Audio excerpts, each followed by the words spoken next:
Imagine being in the middle of nowhere. No lights, no sounds, just the eerie silence of the wilderness around you. You've heard the stories, but tonight we bring you the truth. The stories no one dares to tell. These are real horror stories from the middle of nowhere.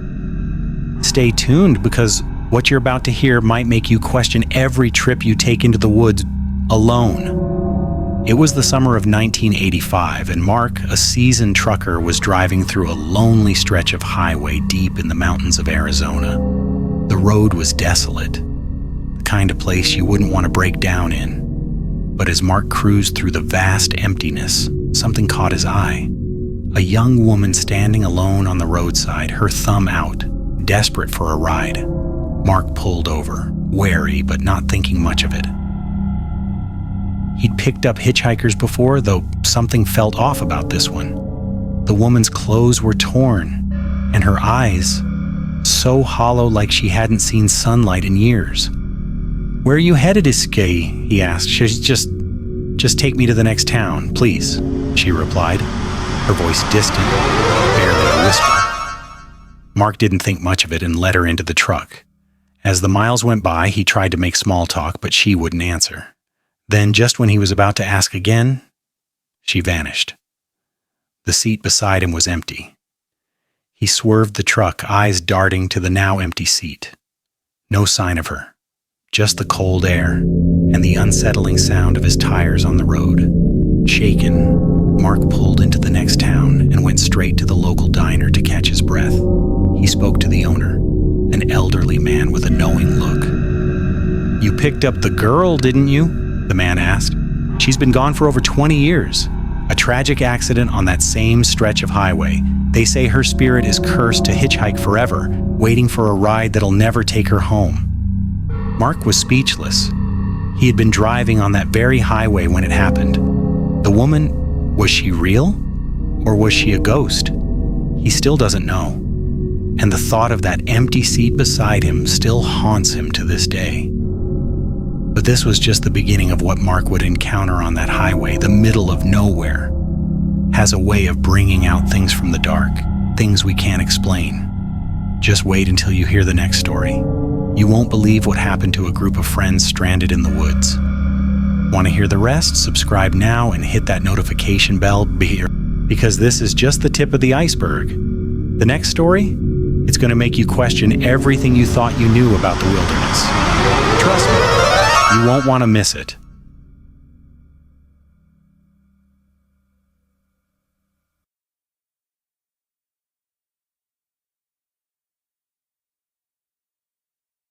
Some places on Earth are so isolated, so untouched by human hands, that they carry a darkness we can't comprehend. What if I told you there are people who vanish in these forgotten corners, never to be seen again? And worse, the ones who survive are never the same. It all started when Sarah and her friends thought they'd found the perfect hiking trail, remote, quiet, and far off the beaten path, the kind of place no one would think to look for them. They thought it would be the perfect adventure. But they were wrong, dead wrong. Somewhere deep in the mountains, they crossed a line they couldn't uncross, a line that led them into a place where time and reality twist, a place where things don't just disappear. They are consumed. Sarah didn't know it yet, but this would be the night she would learn the true meaning of fear. As the sun dipped behind the trees, Sarah felt it, a shift in the air. The wind stopped, the birds stopped singing, and the whole world seemed to hold its breath. They were on the trail for hours, but no campsite, no landmarks, no sign of civilization, only endless trees and a darkness creeping in faster than they could walk. The fog rolled in thick, like the woods themselves were trying to suffocate them. That's when Jake spotted it, an old cabin barely visible through the mist. He called out to the group, "Look, a cabin!" They thought they were saved, a place to take shelter, a place to wait out the storm, but they were wrong. As they stepped inside, the smell hit them. Something foul, something rotten. The air felt wrong, like it was stale with the breath of something long dead. yet there was a faint light flickering from the back, a candle glowing dimly in a dusty corner. As Sarah's eyes adjusted, she realized something was off. The furniture wasn't just old, it was untouched, as if someone had left in a hurry.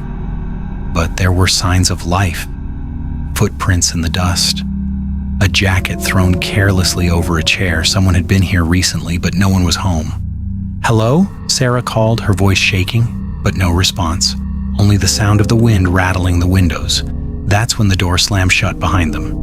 Panicked, Sarah turned to her friends, only to find that they weren't quite themselves. The smiles, the laughs, the joking, all gone. In their place, cold stares and silence. Jake stepped forward, eyes wide, his face pale. "Sarah," he whispered, "we shouldn't have come here. We shouldn't be here." Then out of nowhere, a low voice, deep and guttural, sounded from behind them. "You shouldn't have come. It's too late." Sarah spun around, but the room was empty, only the flickering candle casting long shadows on the walls. "Did you hear that?" she whispered. But no one answered. Her friends were gone. In the blink of an eye, they had vanished into thin air. The room now felt alive with a presence, something ancient and hungry, something that had been waiting. As Sarah ran for the door, the floor beneath her feet started to crack, revealing a deep, dark hole, a tunnel, leading into nothing. The candle flickered and went out. For a moment, everything was pitch black. Then a faint, glowing figure appeared at the edge of the tunnel, a woman, dressed in tattered white with hollow eyes that seemed to burn with a terrible hunger. "No one leaves," she whispered. "You'll be part of this place forever." Terrified, Sarah bolted toward the door, but it wouldn't open. It was as though the house itself was holding her captive. That's when she saw them. Her friends standing at the end of the tunnel. Their eyes were wide, their mouths moving, but no sound came out. Then, as if in slow motion, they vanished, one by one, swallowed by the darkness. Sarah backed away, her breathing shallow, her heart racing. The house was alive, alive with the souls of those trapped within its walls. And she was next. Suddenly, she felt it. The cold hand on her shoulder, the icy fingers that dug into her skin. She spun around, but no one was there. And then, just like that, Sarah disappeared, vanished into the night, swallowed whole by the darkness that had claimed her friends before. The middle of nowhere is where they get you, and once you're lost in the fog, there's no escape. Want to know what happened to Sarah? Want to hear more about the dark things that lurk in the places forgotten by time? You can't escape the middle of nowhere, not if you know too much. Subscribe now and hit that bell, because next time, the story won't end like this.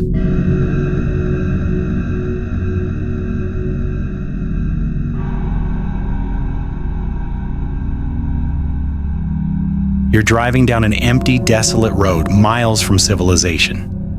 The air feels thick, the darkness suffocating. Your headlights barely break through the fog, but you're too far in now to turn back. Suddenly, the GPS tells you you're almost there, but there's nothing on the map, just miles of empty land. That's when Drake and his friends made the mistake that would change everything. They thought they'd found a quiet weekend getaway, a farmhouse, isolated and peaceful. But the road to that farmhouse, it wasn't just forgotten, it was cursed.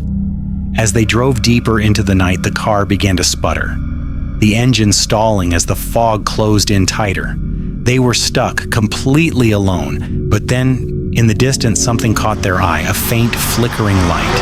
At first, they thought it was a farmhouse or maybe a barn. But as they got closer, the unease grew. There was no address, no sign. Just a rundown shack in the middle of nowhere. "We should turn back," Mia said, her voice shaking. But Drake, eager to explore, pushed the door open. "Let's see what's inside." The second they stepped inside, the door slammed shut behind them. They were trapped. The air inside was cold, unnaturally cold. The light from their flashlights barely lit the room, revealing old, decaying furniture covered in dust. But what really made their blood run cold was the sound. The faint whispering like someone was watching them from the dark. "Hello?" Drake called out, but the room was dead silent except for the wind. The house seemed abandoned, empty, but something wasn't right. Then from the corner of the room they heard it, soft, almost inaudible at first. "Help me." Mia froze. It was a woman's voice, desperate. Drake turned to her, his face pale. "Did you hear that?" Before Mia could answer, the floor creaked above them. Someone or something was upstairs. "Who's up there?" Drake called. No answer. The whispers grew louder, now coming from every direction. Then a shadow appeared at the top of the stairs, a figure in tattered clothes, standing motionless, staring down at them. "Get out," the figure whispered, its voice hollow and broken. But before Drake could move, the figure began to descend the stairs slowly, deliberately. The room felt smaller, the walls closing in. The air grew thick with the smell of decay. Drake grabbed Mia's arm and tried to pull her toward the door, but the door wouldn't open. It was locked. No Draker how hard he tried, it wouldn't budge. Then from the corner of the room, the figure spoke again, louder this time. "You shouldn't have come here. You'll never leave." Suddenly, the room went pitch black.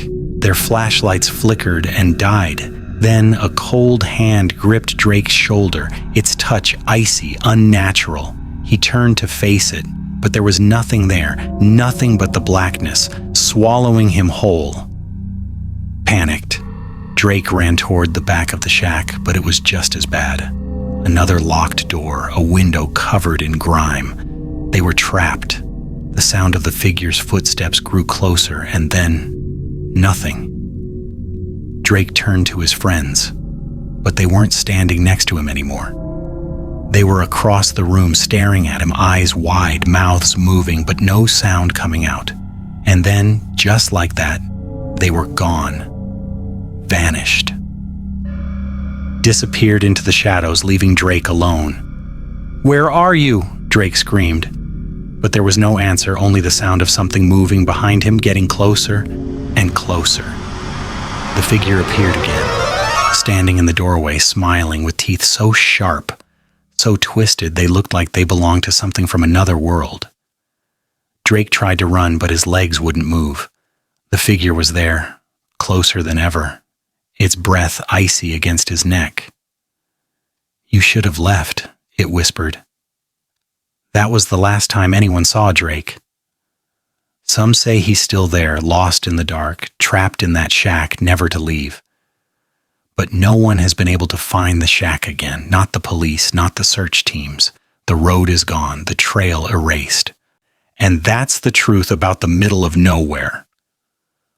Want to know what happened to Drake and his friends? Want to uncover the twisted truth behind that shack and the thing that lives in the dark? Subscribe now, because in the middle of nowhere, you're never truly alone.